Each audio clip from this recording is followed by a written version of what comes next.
Good morning, good morning. Nagluluto tayo ngayon guys ng adobong pusit. Dahil may worker si Papa Val na nandito sa bahay. Then, lalagyan natin ito ng sili. Siling labuyo. Ayan.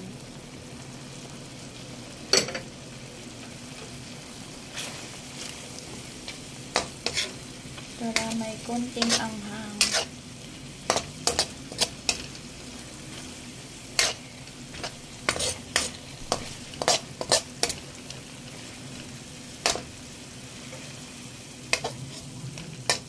Titikman natin.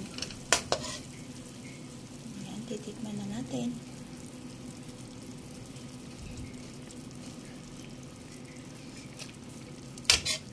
Wow, ang sarap.